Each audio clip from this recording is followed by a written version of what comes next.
il me casse les couilles, il faut encore que je fasse une vidéo en montage, putain. Bon, alors, où est-ce que je vais trouver tous ces sons, tout ce bordel?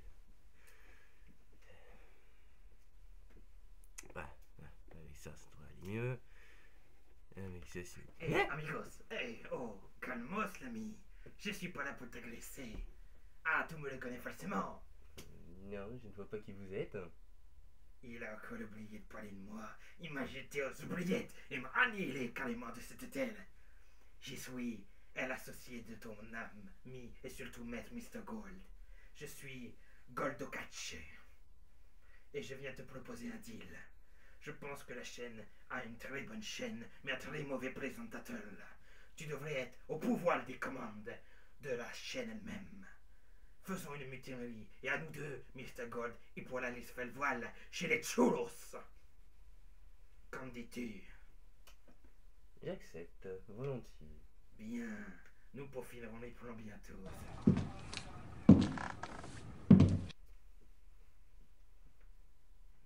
Aïe, aïe, aïe, aïe, c'est pas bon ça. Où que je me cache, où que je me cache. Par la fenêtre.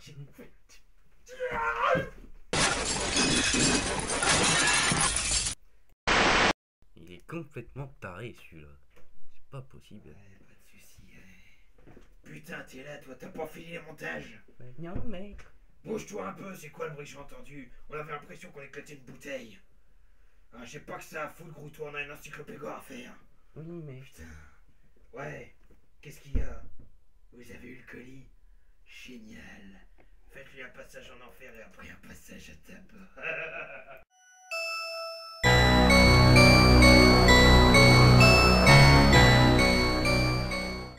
Comment ça? Comment ça, il a réussi à se barrer? Eh ben, rattrapez-le, restez pas là comme des clampins.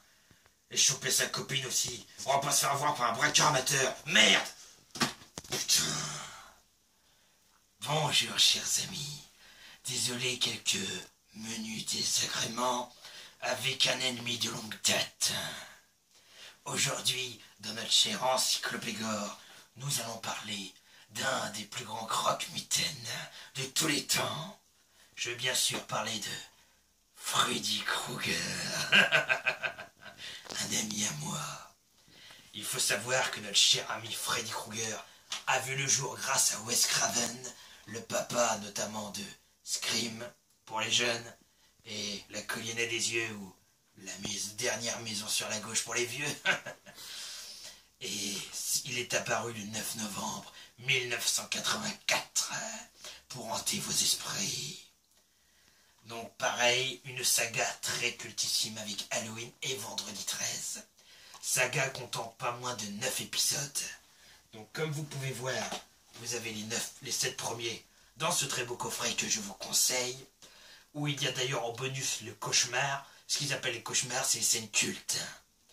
Donc il y a eu 7 épisodes, plus le Jason contre Freddy, alias l'épisode 8, plus le remake que je n'ai pas. Ce qui fait entre guillemets 9 épisodes, dont 7 officiels, un remake et un plus ou moins faisant partie de la série. Pour vous expliquer l'histoire de Freddy Krueger, c'est très simple. À l'origine, décrit dans le 1, il s'agirait d'un homme qui aimait s'amuser avec les enfants de façon intime, allons-nous dire, leur faire des petites choses, des câlins, comme on dirait dans le jargon. Et surtout, il aimait après les tuer. Les parents, qui n'étaient pas tout à fait d'accord avec cet assassin, s'étant confectionné une griffe qui à l'origine ne devait compter qu'une griffe. Une seule petite griffe, et qui après en a compté 4. Décidèrent tous de le tuer en le brûlant chez lui. Depuis, il revient hanter les enfants de ses parents en les tuant dans leurs rêves. Eh, si ça c'est pas des morts classe, franchement, trop BG le mec. Pour la petite anecdote, Wes Craven a eu l'idée de Freddy quand il était jeune en voyant un homme bourré dans la rue. Il avait un chapeau feutré comme à la Freddy et il croyait qu'il faisait des choses machiavéliques.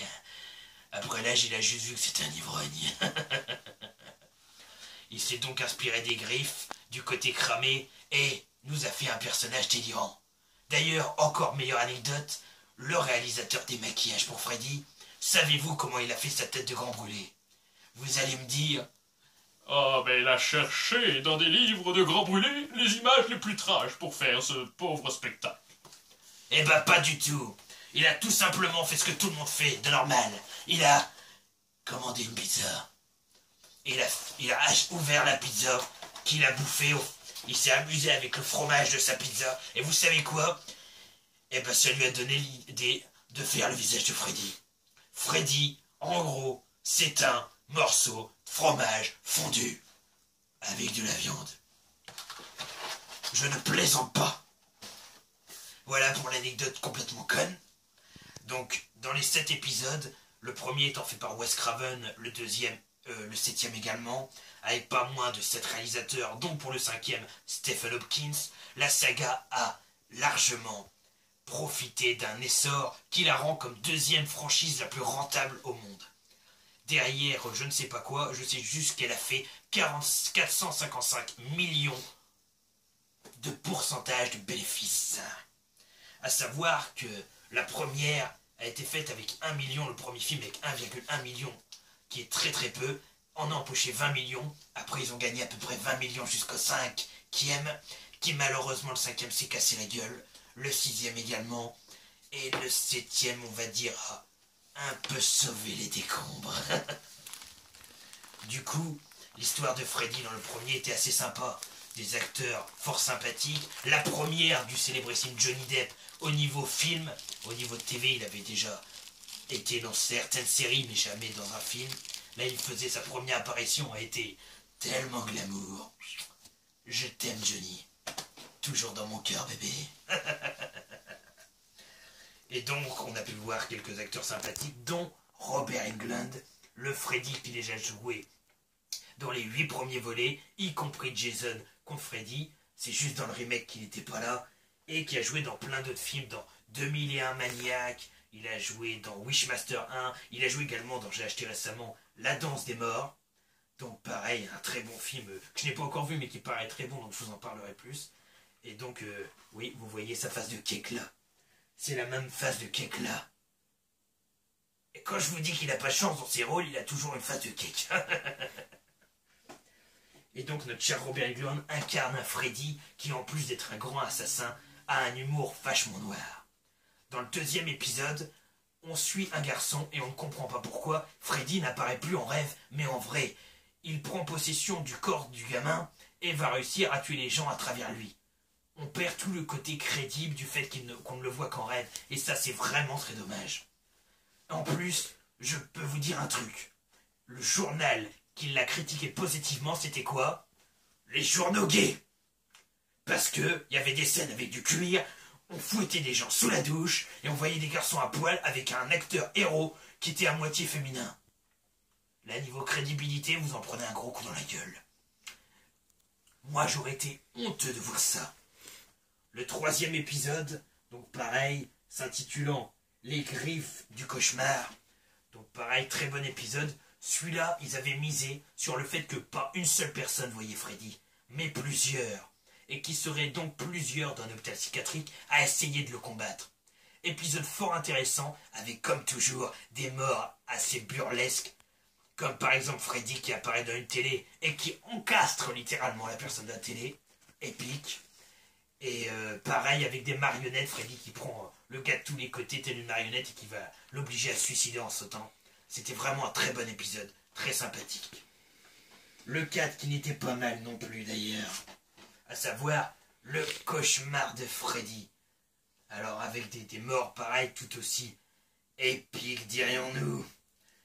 Et d'ailleurs avec un système qui avait été utilisé dans le premier, ils avaient construit une plateforme, si vous voulez, pour faire, vous savez, quand vous voyez la personne monter au mur, vous vous doutez bien, elle monte sans utiliser les mains et les jambes, c'est loin d'être une acrobate ou une super-héroïne, c'est juste qu'ils avaient une pièce en mouvement où ils ont collé tous les meubles pour donner l'impression que ça ne bouge pas mais que c'est la personne qui bouge à cause de Freddy.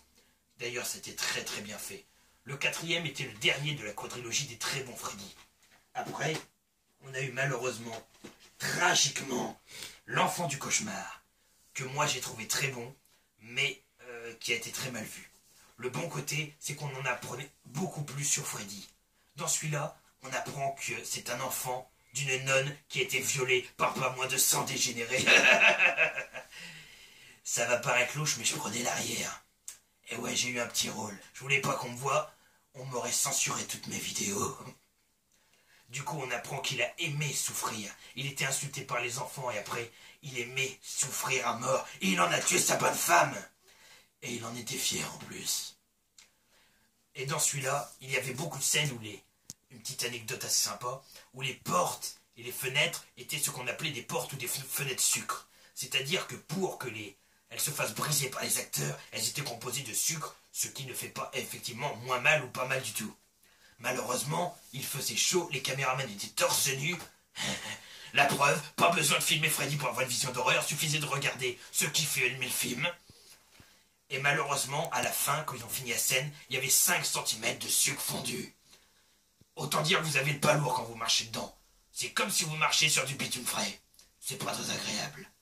Ils sont allés voir le réalisateur, donc Stephen Hopkins, qui leur a dit qu'il n'aimait pas la scène, ils ont dû la retourner. Fin de journée, résultat, 30 cm de sucre fondu. Et au moins 40 paires de gueudasses qui se sont barrées, qui n'ont jamais pu rattraper. Autant vous dire que le budget chaussures était plus lourd à vue d'œil que le budget maquillage. T'imagines le scandale? Celui-là qui avait pas bien marché, qui avait fait à peu près 25 millions, je crois, de recettes, pour à peu près 8,5 millions pour quel film. Et donc les deux derniers, à savoir la fin de Freddy, le plus mauvais pour moi de la saga. De toute façon, il meurt, c'est forcément mauvais. Même s'il se fait un peu violenter par tout le monde, vous allez me dire. Et donc, pareil, un épisode qui m'a un peu déçu, mais qui était quand même sympathique, où Freddy finit par mourir. Mort d'une belle classe, je le précise quand même. Et c'est quand même à partir du 5, même si c'est un moins plus, qu'on apprenait un peu plus sur la jeunesse de Freddy, jusqu'au 7. Qui était vachement bien fait pour moi malgré tout, Freddy sort de la nuit, où là, on est tiré d'une histoire comme si elle était vraie. On vous fait passer les 6 Freddy suivants avant pour vraiment un film qu'on avait filmé. Vous voyez Wes Craven comme réalisateur, vous voyez tous ceux qui l'ont fait, et en fait Freddy revient comme s'il revenait de la vraie vie, qui revenait comme un personnage d'histoire qui devenait vivant, et vous dégommez tous à mort violemment. Coup de griffe dans la gueule. Autant vous dire que c'était fraîchement sympathique. Donc voilà, un très très bon film celui-là, comme les 4 premiers. Le 5 et 6 un peu plus décevant, mais c'est vraiment le 6 qui m'a le plus déplu. Et après, je vais vous le montrer succinctement. Il y a eu, je n'ai pas le remake. Le remake était quand même très bon. On a fait 3 remakes, c'était Halloween, Freddy, Vendredi 13. Vendredi 13 était censé être très mauvais, Halloween très bon. Freddy il était au milieu. Mais il était pas trop mal et l'acteur jouait bien, c'est l'acteur qui joue le larbin entre guillemets de la famille dans Dark Shadow, si vous voyez le rouquin qui a une sale gueule de paysan. Et donc le dernier, donc Jason contre Freddy, je vous en ai déjà parlé dans le premier Encyclopégore contre Jason. Donc juste pour vous dire, c'est l'épique scène où vous voyez que Robert Englund joue encore aussi bien et qu'il y a beaucoup d'effets spéciaux et que ce film a été un très grand succès. Voilà quoi. J'espère que cette vidéo d'Encyclopégore sur Freddy vous a plu et rien que pour vous, vu qu'on m'a dit que Freddy était inspiré d'une pizza, je vais oser vous poser la question et vous avez intérêt à me répondre. Est-ce que je ressemble à Freddy?